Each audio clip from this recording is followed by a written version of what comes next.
Good evening. I'm political editor Dennis Welch, and this is Politics Unplugged. And Republicans this week released the first look at their tax cut plan that would reduce the corporate tax rate, slash the number of rate categories, and beef up the child tax credit, among other things. The president promises this will spur economic growth, but others worry it could also balloon the national debt. And with the failure to repeal Obamacare, the spotlight is now on another tax as well, the so-called hit tax, which could drive up premiums yet again. And joining us now to talk about this is Glenn Hammer, the president and CEO of the Arizona Chamber of Commerce and Industry. Welcome back to the show.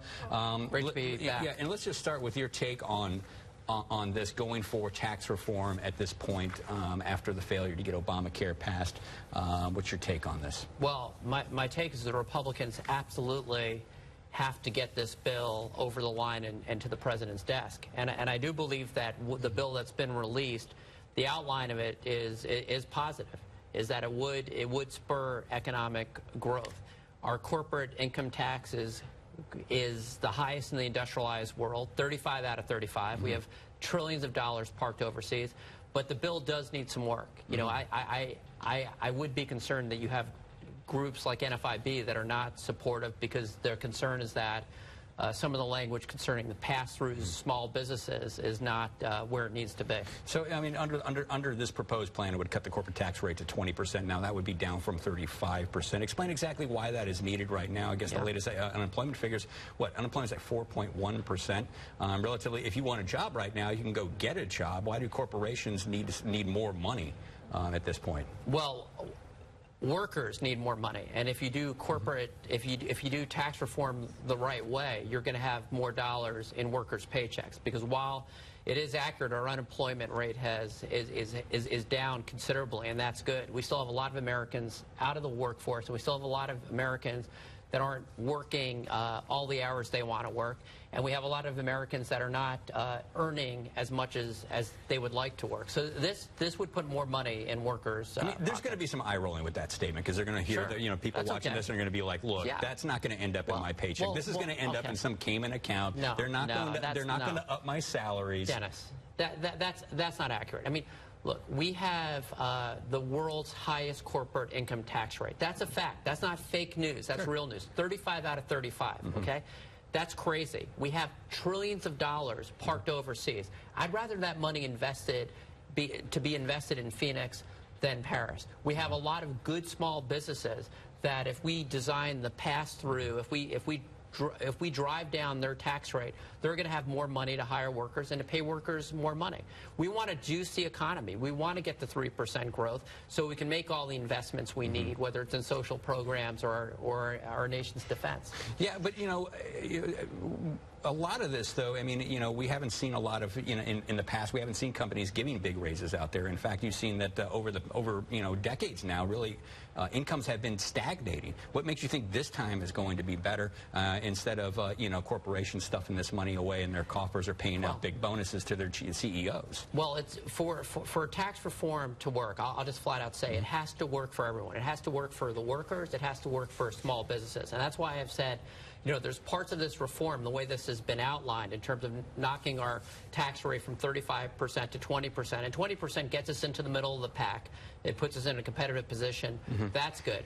But I'll just flat out say it's very important that this works for workers as well. Is there a deal? Is it 20%? Is that the magic number? Is there a deal? Is there a higher rate that you could pay than that? Or is that I would go lower. I mean, I think, you know, personally, the corporate income tax only raises about 15% of total federal funds. I'd like to create a dynamic where every major company in the world wants to locate its headquarters and business operations in the United States. Right now, because of our high corporate rate, Dennis, we have this perverse incentive for companies to want to invert and locate elsewhere. We need to change that. But tax reform has to do more than that, and that's where I think a lot of the work still needs to be done. Under this plan, though, it would also add, I believe, over $1 trillion estimated to the national debt over the next decade. Now, this is something that static scoring. I don't. Well, that is something that you have been a big opponent of. You actually went out and fought to try to reduce the debt. Why would you support something like this that is estimated to increase this debt by $1 trillion at the bare minimum? I disagree with. we need to have a competitive tax code to compete in a global economy. You take a look at Arizona's economy. We have a lot of the greatest companies on planet Earth. A lot of these companies have a lot of choices in terms of where they locate their operation. I would rather them locate in Arizona than elsewhere. And we need a competitive federal corporate tax. And we've got a soundbite right now from Senator Jeff Flake talking about how much this would add to the debt. I want to play that right now and get your reaction on the other side. Sure. With the national debt exceeding $20 trillion, we've got to take this seriously. Rate reductions have to be accompanied by real reform. We cannot simply rely on rosy economic assumptions, rosy growth rates to fill in the gap. Just get your reaction to that. Well, I agree that we have to tackle the $20 trillion debt. There's no disagreement. Where I disagree a little bit with Senator Flake is that I believe that our tax code is so out of whack, particularly on the corporate income tax, having the highest in the world, that I believe just by knocking it down to a competitive number, like 20%, by itself, will lead to more revenue ultimately for our Treasury. As well as unlocking, we have $2.5 trillion or more dollars parked overseas, Dennis. That's not being used in our economy.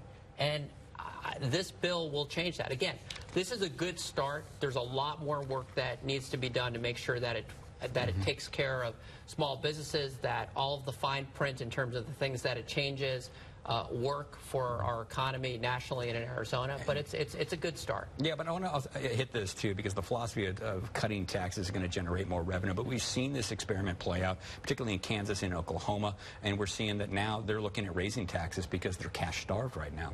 Well, I would disagree with this a little bit. We saw what happened after the bipartisan 1986 tax reform, which I believe a vast majority of the United States Senate supported. It led to a generation of economic prosperity. Now, with any sort of tax reform, it has to be designed properly so that the government can raise sufficient revenues. But again, our tax code is so broken, it's so busted, it's so complex that this is a good step forward. And it should at the end of the day, if it's a good bill, it should gain bipartisan support. So there's a lot of work that needs to be done. I also want to mention that there is some concern about what is being called as the HIT tax. And this is a tax that provided for under the Affordable Care Act that taxes some health insurance providers. Congress had waived that tax up till now. But as of right now, it will be coming back next year. Get your response on that. We have to make sure that doesn't come back. I mean, and Congress did waive it, I believe, with the Democratic president.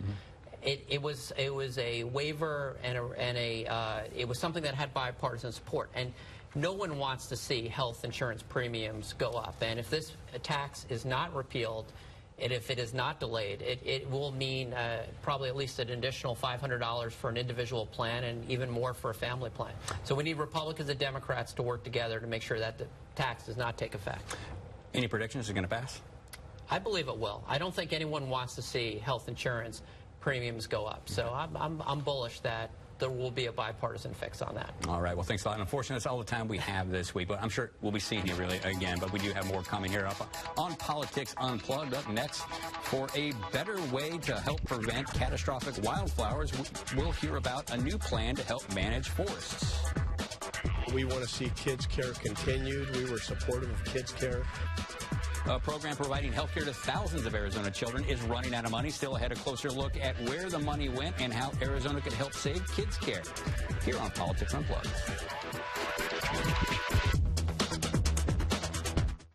What happens when two competing television stations join forces? You get more. More local news, more original content, more investigations, more news you care about. 3TV and CBS 5, Arizona's Family, giving you your #1 story on your #1 screen. Anytime, anywhere.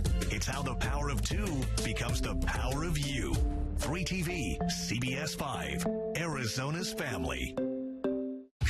It's go time at Main Event, where $7 combination means all you can play bowling, billiards, laser tag, and more. Just $7 per activity. So head for fun. Head for Main Event. $7 combination is here. $7 all you can play for a limited time. Buying a mattress online can be difficult. With a sea of choices and endless promises, you truly don't know what you're going to get. You just don't. That's why buying the right mattress at American Furniture Warehouse is easy. Our in-showroom experience lets you select the right mattress, and we're open 7 days a week. You're guaranteed to have a pleasant shopping experience. So stop in and experience what a good mattress feels like.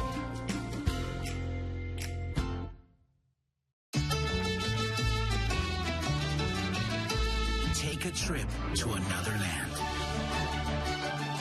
Experience the flavors of a special place.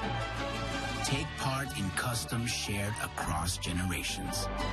Discover flavors inspired by centuries of tradition.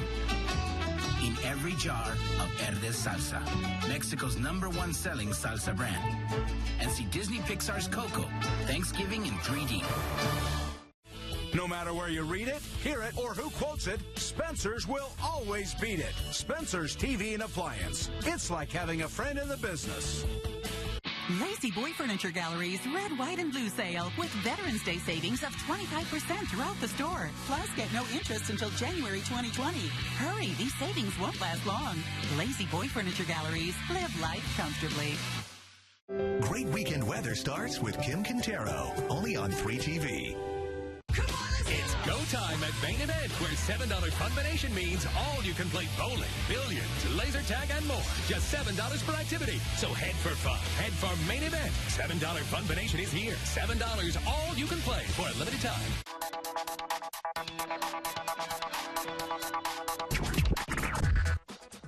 From Rodeo to Tedeschi, the Wallow Fire, and Yarnell Hill, we have seen forest fires in Arizona and around the West grow in both size and intensity over the last several decades. And now there is a new push to better manage our forests and lessen the severity of wildfires. Welcome back to Politics Unplugged. And a few weeks ago, we had a chance to hear about those efforts from Pat Graham with the Nature Conservancy and Heather Provencio, Forest Supervisor with the Kaibab National Forest.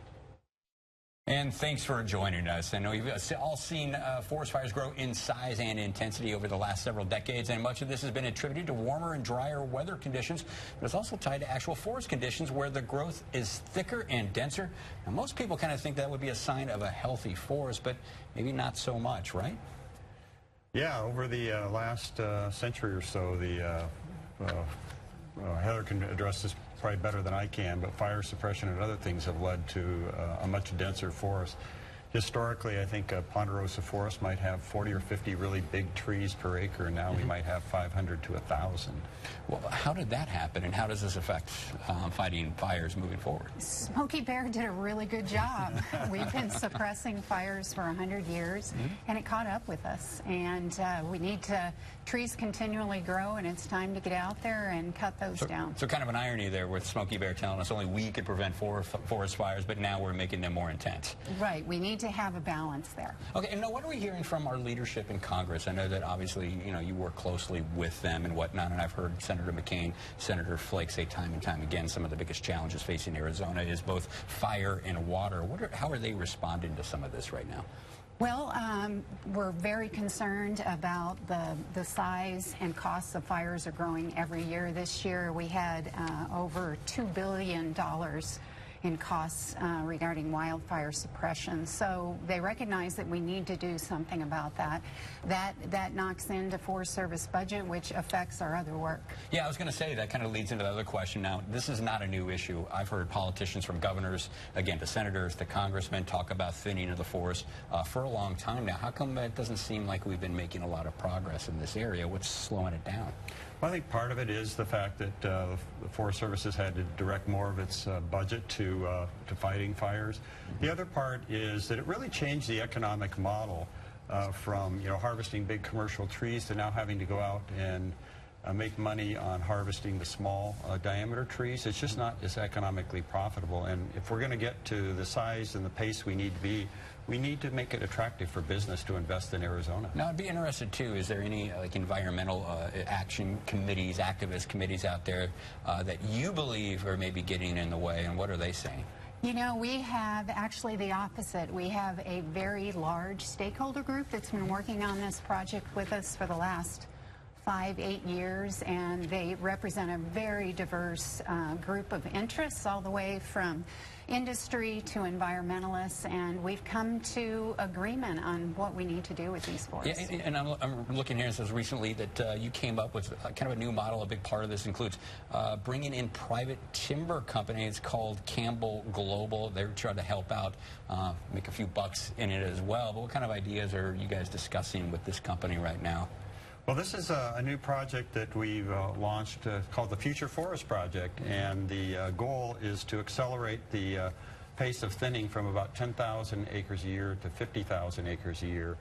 And what we've come to recognize is the model really needs to be transformed so that we can make it more efficient and effective for private industry to invest in. So the Nature Conservancy is partnering with Campbell Global to take on a 20,000-acre timber harvest project up in the Flagstaff area. Okay.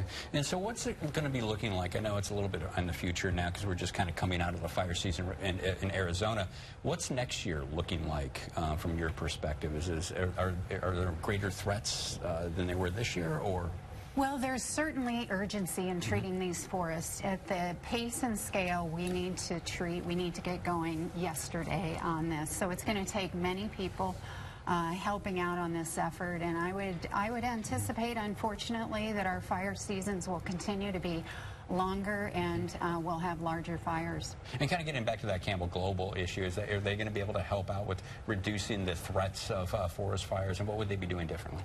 So what we're working on is trying to basically apply two things. One, try to streamline the process.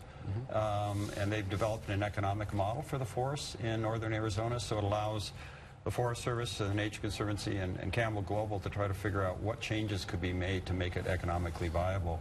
The other is applying technology. Some things you need to do faster, other things you just need to stop doing or doing it a different way.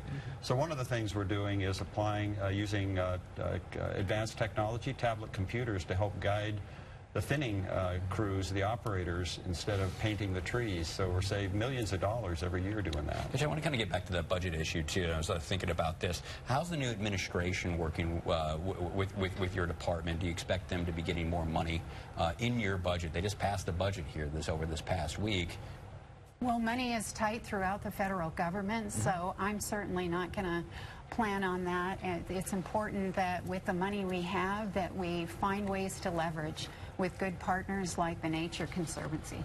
Yeah, and what other kinds of ideas are being talked about other than this public-private partnership?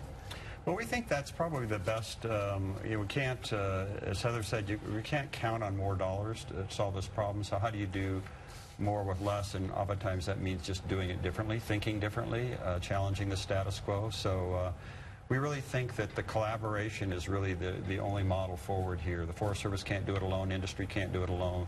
The Nature Conservancy certainly can't do it alone. Working together, we think we can make a big difference. So from your perspective, how long would it take to get the forest to a healthy level from your perspective?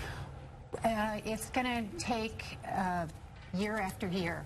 Forests grow back, and this initial push, we have a goal of 50,000 acres a year, and we want to get to 1 million acres treated, but we'll have to continually stay after that amount. All right. Well, that's all the time we have for this segment. It's been a very interesting discussion. We do look forward to seeing how this this moves forward here in the future. Thank you very much for joining us. Thank you. And we have more Politics Unplugged just ahead. Up next, Arizona Senator Jeff Flake once again could find himself at odds with President Donald Trump, this time over tax cuts, and a Supreme Court justice weighs in on the State of the Union. What binds us? What do we all have in common anymore? A closer look at how that view could affect cases that may come before the nation's highest court. Just ahead, culture wars and the law here on Politics Unplugged.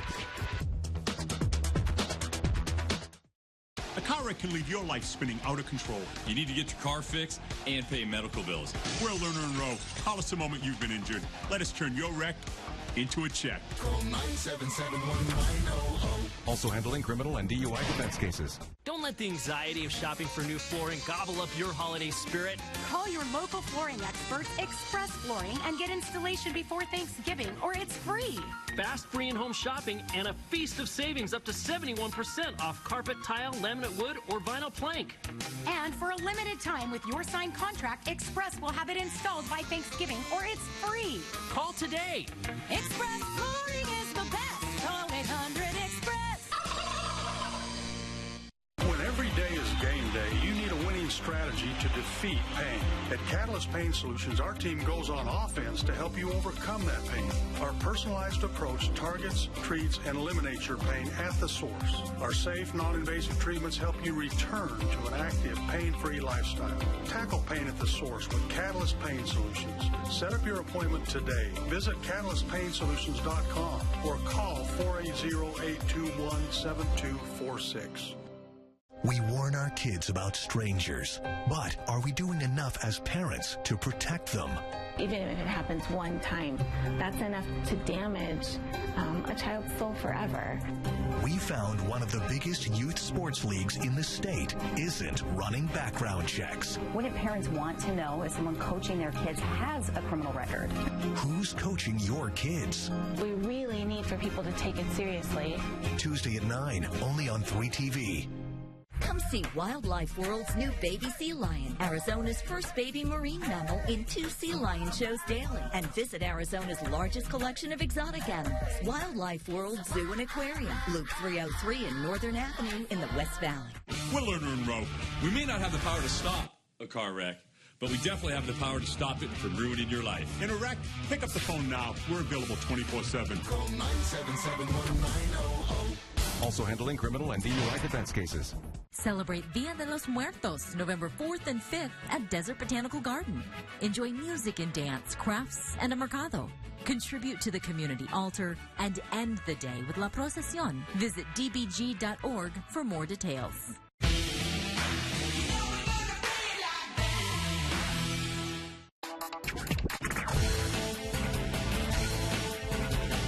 And welcome back to Politics Unplugged. It is now time to talk it out with some political experts here in Arizona. Emily Ryan and Barrett Marson, thank you both for being here. And let's just start off with this tax plan that Trump has unveiled. First of all, just give me the big picture here, Barrett. Is this going to pass? Well, it may pass, but it won't pass in its current form, that's for sure. I agree with one of your earlier guests, Glenn Hammer, who said that there are probably going to be some changes, and there really do need to be some changes. You know, like one of the things that get rid of the deduction for student loans. You know, I think that's a bad idea. You know, we want to encourage people to get college degrees, not discourage them. Now, we saw a little bit earlier, we saw Jeff Flake talk a little bit about this plan adding to the debt. I want to play another clip about him talking about it even more. Again, it would add $1 trillion by some estimates to the national debt, and we all know that Jeff Flake is a big deficit hawk. Take a listen. We've seen this before.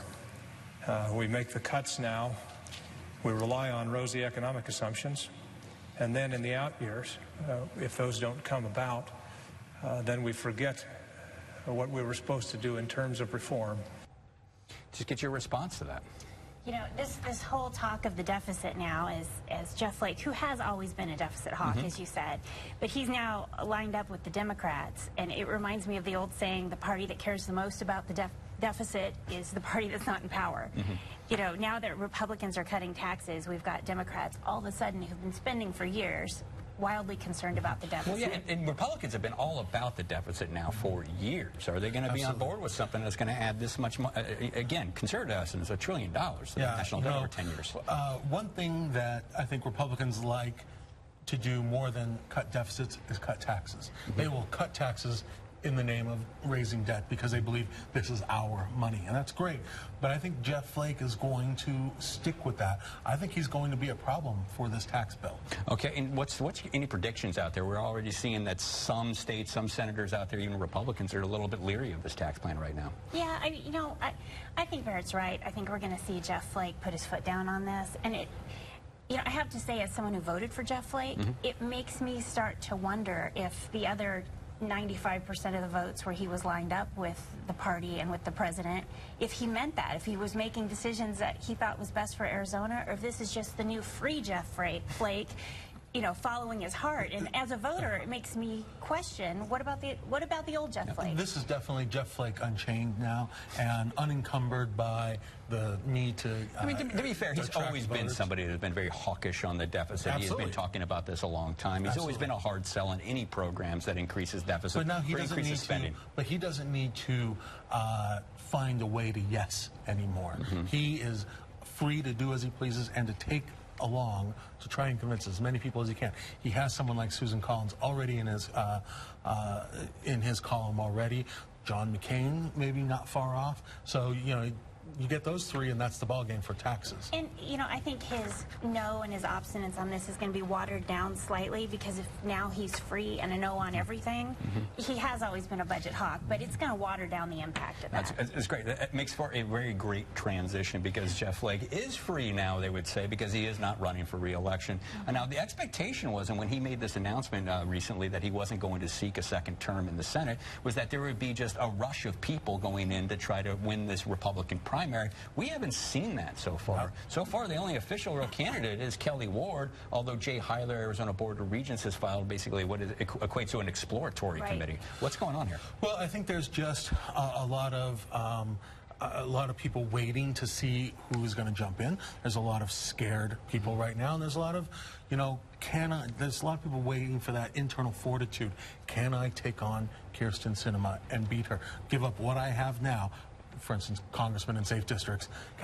Will I give up what I have now to take on somebody who is popular with a lot of money? But a congressman or woman in a safe district, Martha McSally, definitely not. She's in a toss-up district. No matter what race that she jumps into, why not just jump in and run for the Senate? Yeah, and she's certainly got the budget to do it, and she'd be a great candidate. You know what I hope, and I know political experts everywhere are going to roll their eyes when I say this, but what I hope is happening is that the Republicans are actually talking to each other and not going to dump 5 people into the race, but pick the person best suited to win and beat Kyrsten. If it is McSally, her calculation has to be, I'm going to work my butt off to retain my congressional seat. Why not work that same tush off and go for a promotion?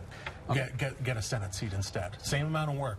And for a bigger position. Okay, a couple things I want to hit real quick. It looks like Arizona's facing another budget problem. We learned last week that Arizona's kids care account kind of running out of money. Now, what's going to happen here with this? This is we're talking about 23,000 kids here that could be losing some health. Yeah, this is happening all over the country now because Congress has not reauthorized the kids care program. Actually, I heard they did this morning.